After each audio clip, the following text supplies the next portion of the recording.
दाहोद में आज सुबह से मतदान पर्व का उत्साह था। यहाँ खास बात यह थी कि मतदान केंद्रों पर महिलाओं की संख्या ज्यादा नजर आई। दाहोद में आज सुबह 7 बजे से ही लोग मतदान केंद्रों पर आने लगे थे। इसका मुख्य कारण शायद दिन चढ़ने के साथ बढ़ता रहता गर्मी का पारा था। यहाँ के सभी केंद्रों की खास बात यह रही कि सुबह के समय मतदाताओं में महिलाओं की संख्या अधिक थी। वहीं सिंगवड़ गांव के लोगों और व्यापारियों ने गांव बंद रखने का निर्णय लेकर लोगों को मतदान करने की प्रेरणा दी।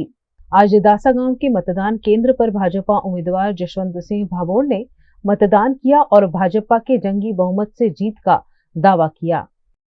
आज समग्र गुजरात मतदान दिवस नहीं पण एक लोकशाहीनो एक पर्व उजवी रह्युं छे। आखुं गुजरातनी 26 सीटोमांथी एक सीट बिनहरीफ थई छे। 25 सीटोनी अंदर मतदान छे। एमां दाहोद जिल्लाना मारा लोकप्रिय उम्मीदवार जसवंतसिंह भाभोर तीजी वार संसद लड़ी रह्या छे। एना माटे આજે હું દાહોદ જિલ્લાના ધાનપુર તાલુકાના પીપેરો મારા વતનના બૂથ નંબર 1 પર મતદાન કરવા માટે આવ્યો છું।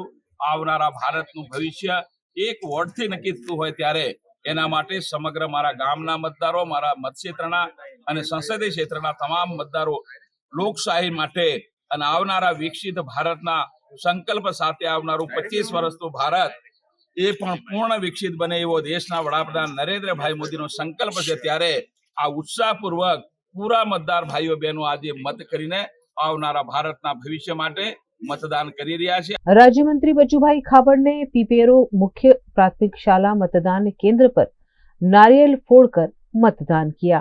लोगों में चुनाव को लेकर उत्साह हमेशा से रहा है, फिर चाहे वह युवा हो या वृद्ध।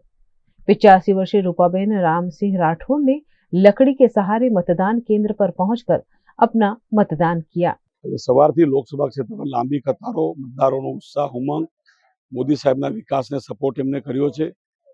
फॉर्म भर्યું પહેલાથી અમારા પર મતદારોના આશીર્વાદ હતા અને આજે પણ છે અને જંગી લીડ સાથે ઐતિહાસિક વિજય સાથે આ સીટ જીતશું।